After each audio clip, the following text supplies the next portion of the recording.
ವೀಕ್ಷಕರೇ ನಮಸ್ಕಾರ. ನಾನು ನಿಮ್ಮ ಭಾಗ್ಯನಾರಾಯಣ ಬೊಗ್ಗೋರ್ಪು. ವಿಶೇಷ ಕಾರ್ಯಕ್ರಮಕ್ಕೆ ಸ್ವಾಗತ.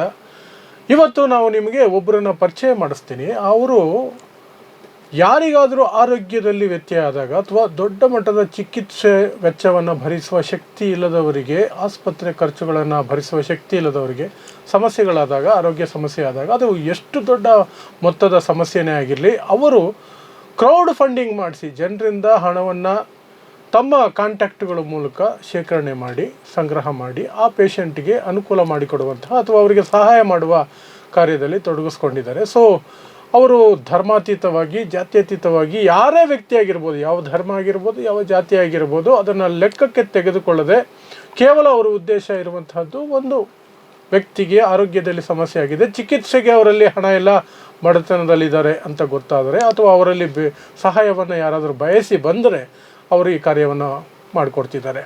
ಸೊ ಅದರ ಬಗ್ಗೆ ಅವರಲ್ಲಿ ಡೀಟೇಲ್ಸನ್ನು ತಗೊಳ್ತೀನಿ. ಅದರ ಜೊತೆಗೆ ನಿಮ್ಮಲ್ಲಿ ಯಾರಿಗಾದರೂ ಸಹ ಈ ರೀತಿಯ ಸಹಾಯ ಬೇಕಾದರೆ ಹೇಗೆ ಅವರನ್ನು ಕಾಂಟ್ಯಾಕ್ಟ್ ಮಾಡಬೇಕು ಅನ್ನುವ ಡೀಟೇಲ್ಸನ್ನು ಕೊಡ್ತೀನಿ.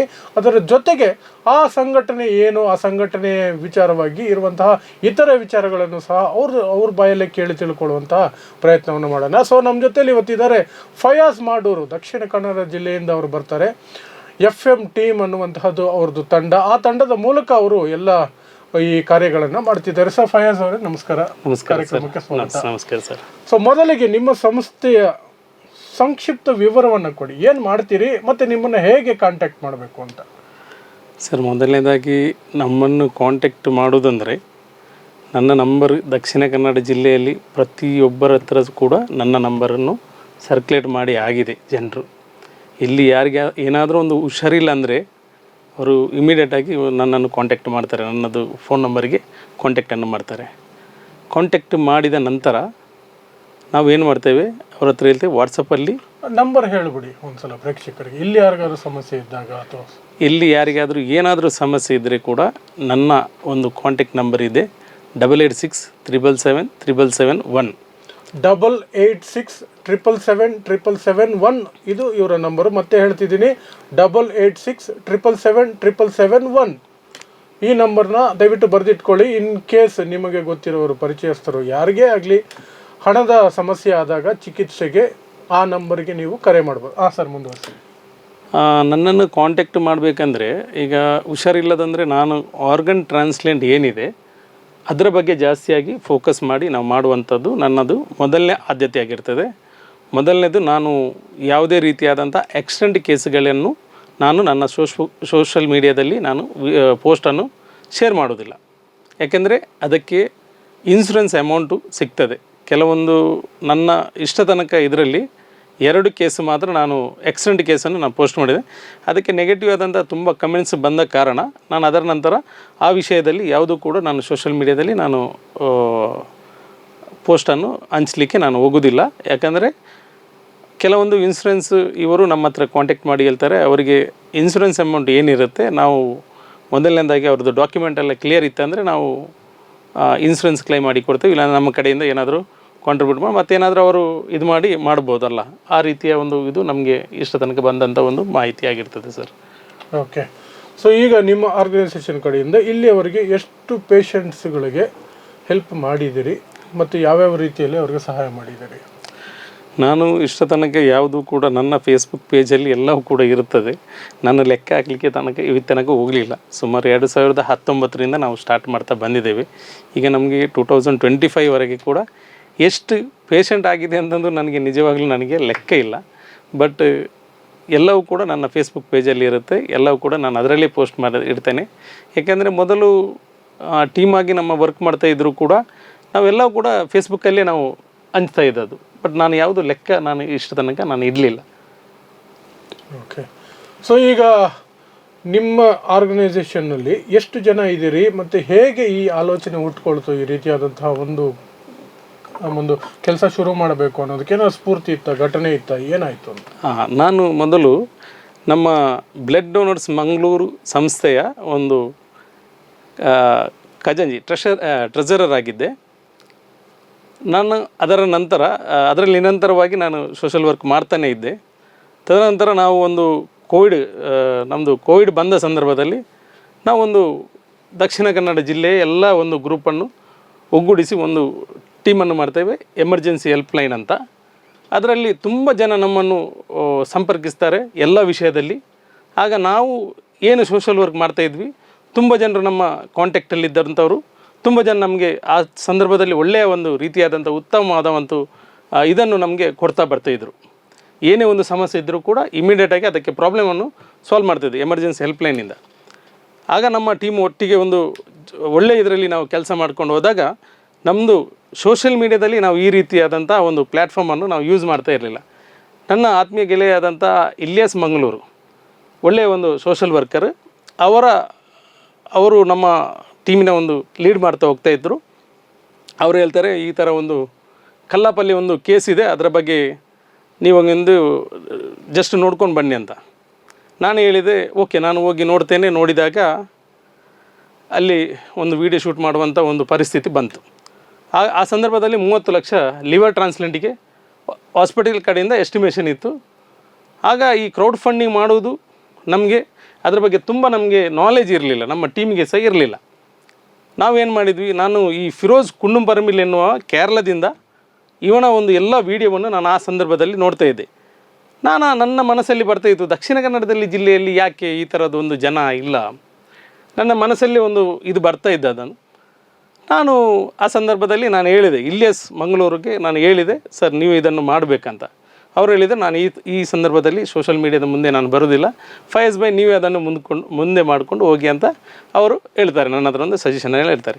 ಆ ಸಂದರ್ಭದಲ್ಲಿ ನಾವು ವೀಡಿಯೋವನ್ನು ಏನು ಮಾಡ್ತೇವೆ, 2-3 ಜನ ನಾವು ಹೋದಾಗ ನಾವು ಅಲ್ಲಿ ಒಂದು ಸಣ್ಣ ವೀಡಿಯೋವನ್ನು ಮಾಡಿ, ಆಗೆಲ್ಲ ನಾವು ಊರಿನವರನ್ನೆಲ್ಲ ಸೇರಿಸ್ತಾ ಇರಲಿಲ್ಲ, ಬಟ್ ನಾವು ಖಾಲಿ ಒಂದು ಕುಟುಂಬದವರ ಒಂದು ವೀಡಿಯೋ ಮಾತ್ರ ಮಾಡಿ ಸೋಷಲ್ ಮೀಡಿಯಾದ ಮುಂದೆ ನಾವು ಆ ಸಂದರ್ಭದಲ್ಲಿ ನಾವು ಪೋಸ್ಟ್ ಮಾಡ್ತೇವೆ. ಆ ಸಂದರ್ಭದಲ್ಲಿ ಪೋಸ್ಟ್ ಮಾಡಿದಾಗ 10 ದಿವಸದಲ್ಲಿ ನಮಗೆ ಆ ಟೈಮಲ್ಲಿ 33 ಲಕ್ಷ ಏನೋ ಶೇಖರಣೆ ಆಗ್ತದೆ. ಅದು ದೊಡ್ಡ ಸುದ್ದಿ ಆಗಿತ್ತು ಮಂಗಳೂರಿನಲ್ಲಿ, ಒಳ್ಳೆಯ ರೀತಿಯಲ್ಲಿ ನಡ್ಕೊಂಡು ಹೋಗ್ತಾ ಬಂದಿತ್ತು. ಮತ್ತು ತದನಂತರ ನಾನು ಈ ಸೋಷಲ್ ಮೀಡಿಯಾದಲ್ಲಿ ಆರಂಭ ಮಾಡಿದ್ದು ಆ ರೀತಿಯಾಗಿರ್ತದೆ, ನನ್ನ ಮೊದಲನೇದು. ಓಕೆ.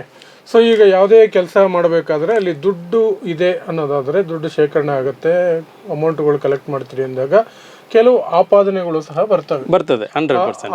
ಅದೇ ರೀತಿ ನಿಮ್ಮ ಸಂಸ್ಥೆ ಅಥವಾ ನಿಮ್ಮ ಕಡೆಯಿಂದ ನಿಮ್ಮ ಮೇಲೆ ಇರುವಂತಹದ್ದು ಕೂಡ ಕೆಲವು ಆಪಾದನೆಗಳು, ಅದಕ್ಕೂ ಕ್ಲಾರಿಫಿಕೇಶನ್ ಕೊಟ್ಬಿಡಿ. ಹೌದು, ನೀವು ಕಮಿಷನ್ ಬೇಸಿಸ್ ಮಾಡ್ತೀರಿ ಅಥವಾ ಬಂದ ದುಡ್ಡಲ್ಲಿ ಒಂದಷ್ಟು ದುರುಪಯೋಗ ಆಗುತ್ತೆ ಅಥವಾ ದುರುಪಯೋಗ ಪಡಿಸ್ಕೊಳ್ಳಾಗತ್ತೆ ಅನ್ನುವಂತಹ ಆಪಾದನೆಗಳಿದೆ. ಇದಕ್ಕೆ ಏನು ಹೇಳ್ತೀರಾ?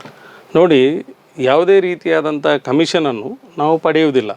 ಈಗ ನಾವು ಸೋಷಲ್ ಮೀಡಿಯಾದಲ್ಲಿ ಅಂದರೆ ಒಂದು ವಿಡಿಯೋ ಪೋಸ್ಟ್ ಮಾಡಿದ ತಕ್ಷಣ ಈಗ ನಮಗೆ ಸುಮಾರು ಖರ್ಚು ವೆಚ್ಚಗಳು ಬರ್ತದೆ.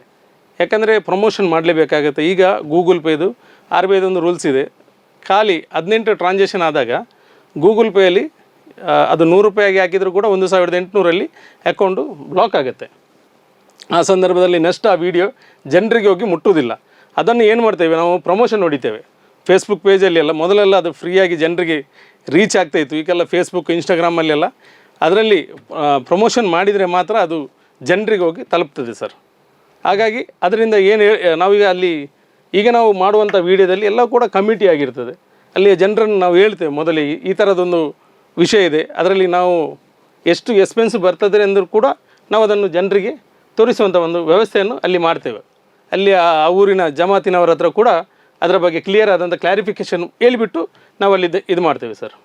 ಓಕೆ. ಸೊ ಇದಿಷ್ಟು ಇವರ ಮಾಹಿತಿಯಾಗಿತ್ತು. ಈಗ ಸರ್ ಕೊನೆಯದಾಗಿ ಇನ್ನೊಂದು ಸಲ ನಿಮ್ಮ ಪೂರ್ತಿ ಹೆಸರು ಮತ್ತು ನಂಬರನ್ನು ಪ್ರೇಕ್ಷಕರಿಗೆ ಹೇಳಿ, ಏನಾದರೂ ಸಮಸ್ಯೆ ಆದಾಗ ಯಾವ ಹೆಸರಿಗೆ ಫೋನ್ ಮಾಡಬೇಕು, ಯಾವ ನಂಬರ್ಗೆ ಫೋನ್ ಮಾಡಬೇಕು ಅಂತ. ನೋಡಿ, ನನ್ನ ಹೆಸರಾಗಿರ್ತದೆ ಫಯಾಜ್ ಮಾಡೂರು. ನನ್ನ ಫೇಸ್ಬುಕ್ ಪೇಜಲ್ಲಿ ನನ್ನ ಅಕೌಂಟ್ ಇರ್ತದೆ. ನನಗೆ ಡೈರೆಕ್ಟಾಗಿ ಕಾಲ್ ಮಾಡೋಕ್ಕಿಂತ ನೀವು ಒಂದು ವಾಯ್ಸ್ ಸಂದೇಶವನ್ನು ನನಗೆ ವಾಟ್ಸಪ್ ಮೂಲಕ ನನಗೆ ಕಳಿಸ್ಬೋದು. ಕಳಿಸಿದರೆ ಅದು ನನ್ನ ನಂಬರ್ ಆಗಿರ್ತದೆ 8863777771. ಅದರಲ್ಲಿ ಇನ್ನೊಂದು ನಂಬರ್ ಇರ್ತದೆ 9686266750. ಇದು ನಮ್ಮ ಟೀಮಿನ ಎಲ್ಲ ಕೇಸ್ಗಳ ಅಪ್ಡೇಟನ್ನು ನೌಫಲ್ ದೇರ್ಲೆಕಟ್ಟೆ ಇವನಾಗಿರ್ತದೆ. ಎಲ್ಲ ನಮ್ಮ ಏನು ರೋಗಿಗಳ ಏನು ವಿಚಾರಗಳು ಬಂದಾಗ ಅದರ ಬಗ್ಗೆ ಕೂಲಂಕುಷವಾಗಿ ಡಿಸ್ಕಸ್ ಮಾಡಿ ನನ್ನ ಹತ್ರ ಅಪ್ಡೇಟನ್ನು ಕೊಡ್ತಾನೆ. ಅದು ಕೊಟ್ಟ ನಂತರ ಆಗಿರ್ತದೆ ನಾವು ಯಾವ ರೀತಿ ಮಾಡಬೇಕು, ಯಾವ ರೀತಿ ಜನರಿಗೆ ಇದನ್ನು ಇದು ಮಾಡಬೇಕಂತ ಆಮೇಲೆ ನಮ್ಮ ಟೀಮಲ್ಲಿ ಸುಮಾರು ನಾವು 7 ಜನರ ತಂಡ ನಮ್ಮದರಲ್ಲಿ ಇದೆ. ಈಗ ನಮ್ಮ ತಂಡದಲ್ಲಿ ಕ್ಯಾಮರಾಮ್ಯಾನ್ ಆಗಿ ಒಳ್ಳೆ ಎಲ್ಲ ನನ್ನ ಒಂದು ಸ್ನೇಹಿತ ಕೂಡ ಆಗಿರ್ತದೆ ಸರ್ಫರಾಜ್ ಮಾಡೋರು. ಹಾಗೆಯೇ ನಮ್ಮ ಆರ್ಟಿಕಲ್ ಇದರಲ್ಲಿ ಆಗಿರ್ತದೆ ನಮ್ಮ ಅರ್ಷದ್ ಕೊಪ್ಪ, ಸರ್ವನ್ ಮತ್ತು ಇವರು 2 ಜನ ಇದರಲ್ಲಿ ಒಳ್ಳೆಯ ರೀತಿಯಾದಂಥ ಒಂದು ನಮಗೆ ಸಪೋರ್ಟಿಯಾಗಿ ನಿಲ್ತದೆ. ಎಲ್ಲವೂ ಕೂಡ ನಮ್ಮ ಈ ಅಕೌಂಟ್ ಕಾರ್ಯದಲ್ಲಿ ಫುಲ್ಲಾಗಿ ನಮ್ಮ ಆ್ಯಕ್ಟಿವ್ ಆಗಿ ನಾವು ಇದರಲ್ಲಿ ಖಾಲಿ ಒಬ್ಬನಿಂದ ಮಾಡಲಿಕ್ಕೆ ಸಾಧ್ಯನೇ ಇಲ್ಲ. ಕ್ರೌಡ್ ಫಂಡಿಂಗ್ ಇಷ್ಟ ತನಕ ನಾವು ಮಾಡ್ತಾ ಬಂದಿರೋದು 1-2 ಕೇಸಸ್ ಅಲ್ಲ. ಇದರಲ್ಲಿ ನಮಗೆ 6 ವರ್ಷದಿಂದ ನಮಗೆ ಆದಂಥ ಅನುಭವಗಳನ್ನು ಈಗ ನಾವು ಏನು ಮಾಡ್ತಾ ಇದ್ದೇವೆ, ನಮಗೆ 1 ವಾರದಲ್ಲಿ ಎಷ್ಟು ದೊಡ್ಡ ಅಮೌಂಟು ಕೂಡ ರೀಚ್ ಮಾಡುವಂಥ ಒಂದು ಇದು ನಮಗೆ ಈಗ ಧೈರ್ಯವನ್ನು ನಮಗೆ ಈಗಾಗಲೇ ಬಂದು ಮುಟ್ಟಿದೆ.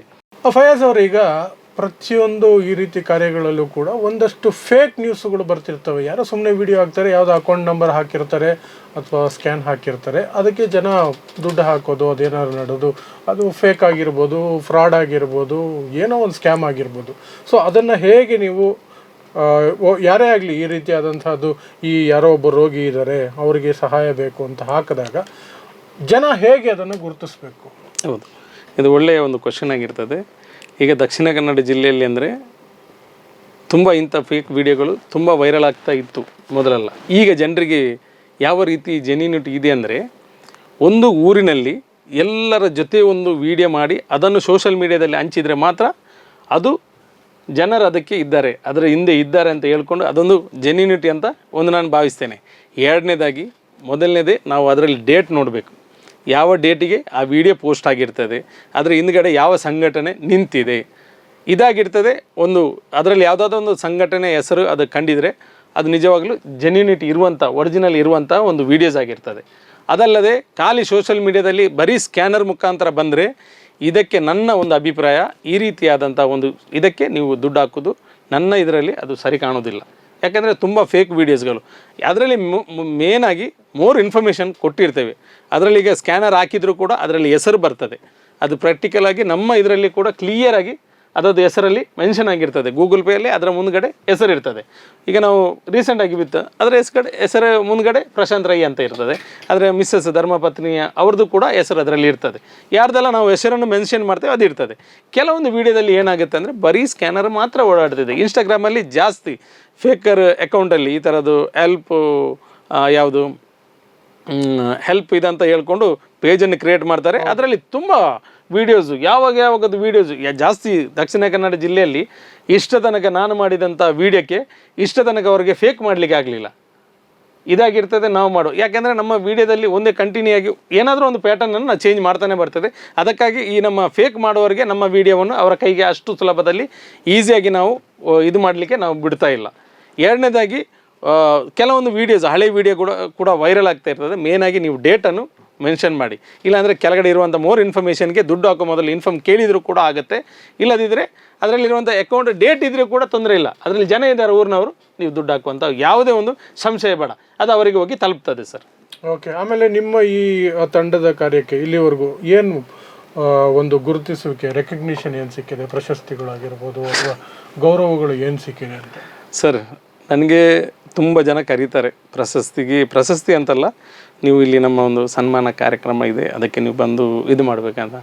ನಾನು ಇಷ್ಟ ತನಕ ನಾನು ಅವ್ರ ಹತ್ರ ಒಂದು ಕ್ಷಮೆ ಯಾಚಿಸ್ತೇನೆ. ಯಾಕೆಂದರೆ ನನ್ನ ತುಂಬ ಅಭಿಮಾನಿಗಳು ಕರೀತಾರೆ, ಅದಕ್ಕೆಲ್ಲ ನಾನು ಹೋಗೋದಿಲ್ಲ.